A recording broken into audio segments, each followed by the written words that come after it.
Bonjour à vous, comment vous allez aujourd'hui? J'ai voulu faire une vidéo sur les erreurs que font les femmes enceintes par rapport notamment quand elles ont des nausées. J'ai récemment fait des séances là en yoga et en hypnose avec les femmes enceintes qui ont des nausées. Donc je me suis aperçue qu'en gros elles faisaient 3 erreurs majeures et du coup j'ai voulu vous en parler pour que vous mettiez en place de suite les bonnes règles, les bonnes habitudes pour vous sentir bien, pour vous sentir mieux tout au long de votre grossesse. Donc ces erreurs-là, pourquoi c'est des erreurs? C'est des erreurs parce que ça vient amplifier les symptômes, ça vient amplifier la nausée, ça vient amplifier la fatigue, ça vient amplifier toute cette sensation de lourdeur, d'emprisonnement dans lequel elles peuvent se sentir avec ces nausées, et du coup c'est un cercle vicieux qui s'installe. Il faut savoir que les nausées, c'est la première cause d'hospitalisation pendant le premier trimestre et la première cause d'arrêt. Donc c'est un sujet majeur et il faut globalement essayer d'éviter qu'elles s'installent, il faut essayer de faire tout ce qui est en votre pouvoir pour être mieux, pour vous sentir mieux. Et donc ces petites astuces que je vais vous donner après, en fin de vidéo, sont là pour vous aider. Il faut savoir qu'on ne sait pas vraiment pourquoi les femmes ont des nausées. On pourra vous parler des œstrogènes, la montée d'hormones. En fait, on n'en sait rien du tout. Le fait est qu'il y a certaines femmes qui n'en ont pas et qui vivent très bien et qui, même tout au long de leur grossesse, n'ont aucun symptôme, aucune difficulté et se sentent parfaitement bien. Et elles ne sont pas si rares que ça, elles sont fréquentes. Première erreur, c'est de ne pas s'écouter. S'il vous plaît, écoutez-vous, écoutez votre fatigue, écoutez là où vous en êtes. Si vous n'avez rien changé à votre vie, si vous continuez toujours avec le même rythme, si vous organisez toujours votre vie de la même manière, il y a des chances que cela vienne amplifier les problèmes. C'est-à-dire que bien sûr vous êtes enceinte, bien sûr ce n'est pas une maladie, ça c'est ce que tout le monde dit, mais c'est un état différent. En quelques mois, vos hormones passent de 0 à 1000, c'est énorme ce qui est en train de se passer dans votre corps, même si ça ne se voit pas forcément. La première erreur, c'est de ne pas s'écouter. La deuxième erreur, c'est de s'effondrer dans votre épuisement. Qu'est-ce que ça veut dire? Ça veut dire que quand vous rentrez chez vous, une fois que vous avez fait tout ce que vous avez à faire, vous vous épuisez, morte de fatigue, vers 8h30, peut-être même avant, et vous dormez, parfois vous dormez assez mal, peut-être vous dormez bien la première partie de nuit, mais sur la deuxième partie de nuit ça se dégrade et vous recommencez votre journée fatiguée. En journée, vous avez tendance à fonctionner, à faire comme avant, et il y a des chances que vous ne sortiez plus, que vous ne voyiez plus vos amis, que vous ne fassiez plus vos loisirs, qu'en fait votre vie s'est appauvrie en fait, entre le moment où vous êtes enceinte et le moment où vous n'étiez pas enceinte.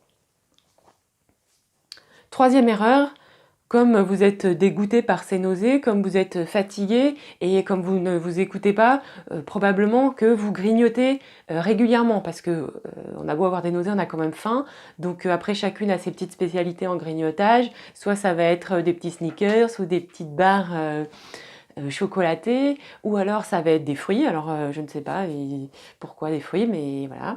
Donc abricots, fruits de saison. Et vous allez comme ça grignoter tout au long de la journée, un petit peu, un yaourt par-ci, un morceau de pain par-là, un abricot par-li. Et ça, en fait, c'est pas nourrissant, ça fait juste que amplifier cette espèce de digestion constante.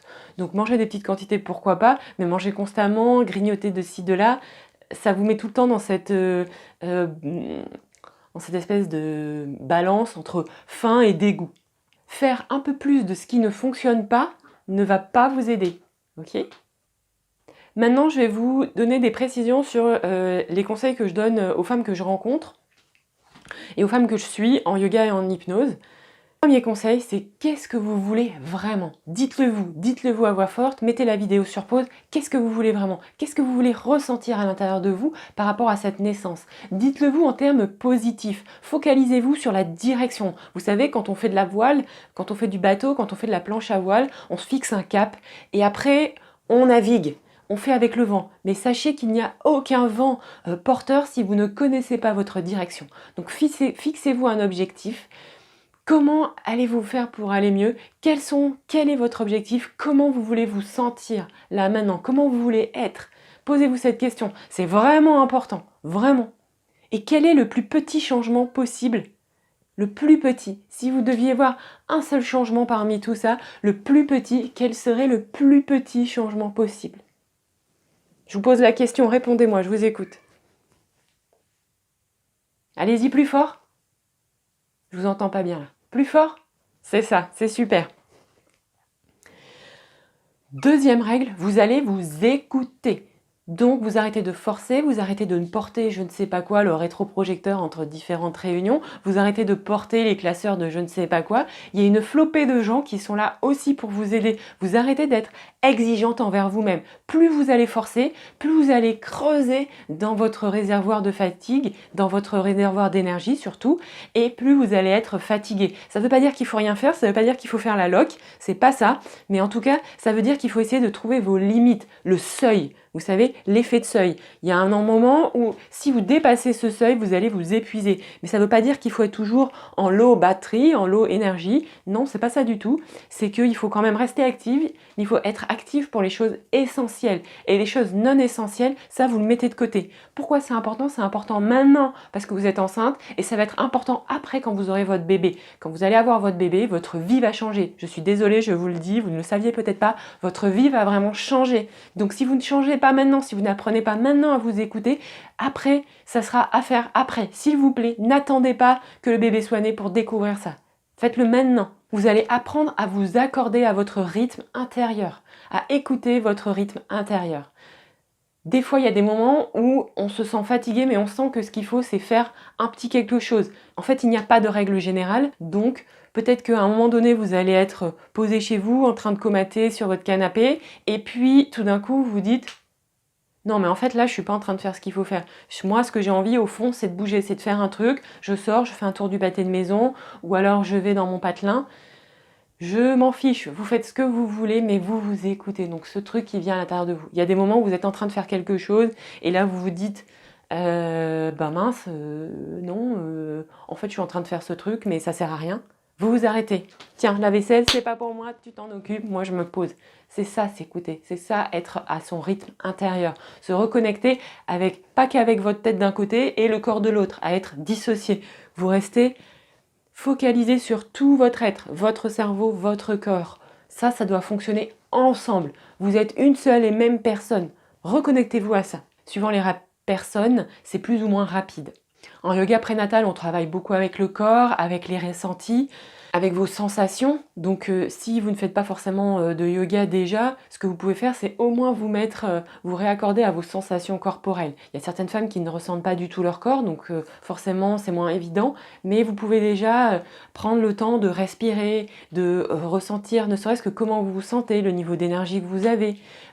Ce genre de petites choses assez simples en fait. Troisième règle, vous reposez correctement. Qu'est-ce que ça veut dire? Ça veut dire que quand on est fatigué, vous ne vous écroulez pas dans votre lit, dans votre canapé.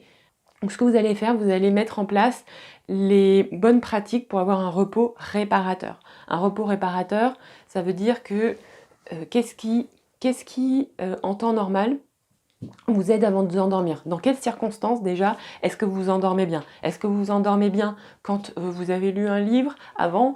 Est-ce que vous vous endormez bien quand vous avez été active avant? Est-ce que vous vous endormez bien quand vous êtes resté plusieurs heures sur votre téléphone avant? Donc voilà, c'est votre modèle à vous. Il y a des tendances générales, évidemment.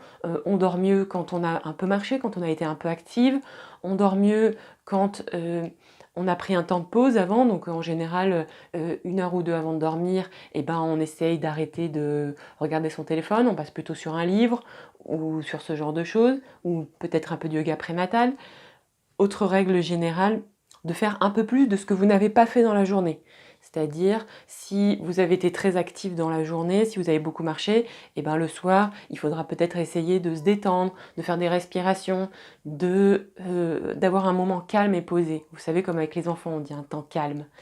Ça, si dans la journée, vous avez été plutôt statique, plutôt dans quelque chose de très cérébral, et ben le soir, c'est intéressant de faire quelque chose plutôt avec vos mains ou plutôt avec votre corps. Essayez voilà, de rétablir un équilibre. Je vous invite à faire ce que vous aimez le soir dans votre temps de pause. Si vous avez des enfants, c'est sûr que parfois c'est moins facile, mais peut-être que le conjoint peut faire certaines choses pendant que vous prenez une petite pause, que ce soit 1 minute, 5 minutes ou 1 heure pour faire ce que vous aimez, que ce soit faire du yoga, coudre, même jouer avec vos enfants, en fait, ça peut être aussi un temps qui ressource. Ce qu'il faut essayer d'éviter, c'est rentrer du travail, manger, fonctionner en fait et s'effondrer et se coucher. Ça parfois c'est pas forcément réparateur sur la durée, donc c'est plutôt à éviter. Vous pouvez toujours mettre un petit espace entre, en fait, entre le moment où vous avez terminé votre repas et le moment où vous prenez un petit temps pour vous, quel qu'il soit en fait. Ce qui compte, c'est que ce moment soit source de plaisir pour vous et aussi, je vous le dis vraiment, de rétablir un équilibre par rapport à ce que vous avez fait avant dans la journée. Quatrième astuce, ça c'est mon astuce personnelle, c'est utiliser la visualisation. Donc que ce soit avant de vous endormir, avant, je suis désolée, il y a peut-être des vocalises, c'est ma fille qui chante. L'idée de cette visualisation, c'est de faire comme une relaxation profonde, comme une petite séance d'hypnose, pour visualiser, pour prendre le temps de ressentir par chacune de vos cellules, pour prendre le temps d'écouter comment vous avez envie d'être. Simplement de respirer, de ressentir votre respiration, et puis après de visualiser ce que vous voulez, votre destination, ce dont je vous parlais tout à l'heure.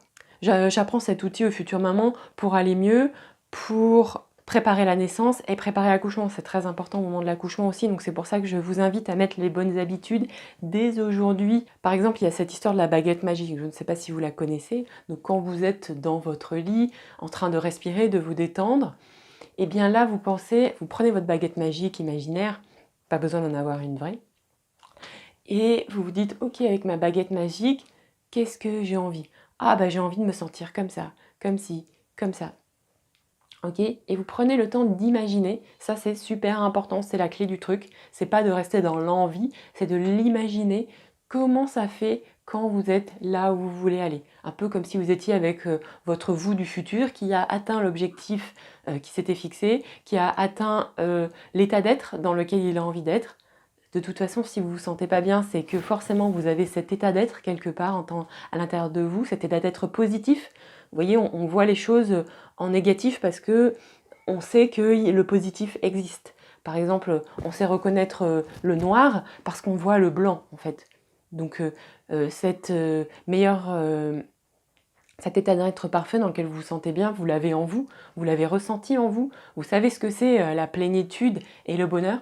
Donc je vous invite à vraiment prendre le temps de le visualiser, écoutez votre corps, écoutez le monde quand vous êtes bien, écoutez-vous quand vous êtes bien, quelles sont vos sensations, comment vous vous sentez lié au monde, comment vous vous sentez lié à votre corps, comment vous vous sentez lié à la vie. Quelles sont vos sensations? Qu'est-ce que vous voyez? Est-ce que vous voyez le monde plus en couleur, même avec les yeux fermés? En fait, souvent, on y voit beaucoup plus clair les yeux fermés. Donc, comment vous voyez, comment vous percevez le monde, ce qui vous entoure et vous-même lorsque vous avez les yeux fermés et que vous imaginez que vous sentez parfaitement bien. Donc, prenez le temps de faire ça. C'est super important. Prenez le temps aussi de penser de qu'est-ce que vont dire les autres, qu'est-ce que vont dire les gens importants pour vous quand ils verront que vous vous sentirez mieux. Qu'est-ce que va dire votre conjoint, votre partenaire quand il va vous imaginez ce qu'il vous dit quand vous vous sentirez mieux. Donc qu'est-ce que vont vous dire vos amis? Ah ben ça fait plaisir de te voir, c'est cool d'être là, tu as l'air en forme, tu as l'air de te sentir bien, par exemple. Visualisez les scènes en fait que vous vivrez avec vos amis, de ce qu'ils vont vous dire et comment vous vous sentirez parfaitement bien en fait. Prenez le temps de le faire correctement, c'est super important, soit le matin, soit le soir, soit si vous travaillez de chez vous ou si vous avez un petit endroit où vous pouvez fermer les yeux, même au travail, des fois dans certains emplois il y a des salles de pause. Donc prenez le temps de faire sa petite visualisation, je vous jure que ça aide. On récapitule. Les 3 erreurs, ce sont de ne pas s'écouter, de s'épuiser et de grignoter régulièrement. Mes 3 astuces, c'est qu'est-ce que vous voulez vraiment? Qu'est-ce que vous voulez vraiment? Prenez vraiment le temps de vous le dire, c'est utile. De vous écouter, de faire attention à votre seuil de fatigue, de vous reposer correctement. Donc ça veut dire qu'il faut aussi se faire plaisir pour pouvoir bien dormir. Et 4e astuce, utilisez la visualisation pour imaginer comment vous allez être quand vous sortirez parfaitement bien à nouveau et heureuse d'être enceinte. Comme vous voulez d'autres astuces de ce style, pensez à vous abonner à mes emails privés dans lesquels je vous aide à mettre en place les bonnes habitudes dès maintenant pour vous sentir mieux. Partagez la vidéo quand vous avez terminé, ça peut aider d'autres femmes. Je fais également un sondage. Donc cliquez sur le lien du sondage que je fais en bas pour que je sache si vous seriez intéressé par une vidéo sur les nausées de grossesse ou un audio pour vous aider à vous sentir mieux. Cela peut être avec le yoga ou avec l'hypnose.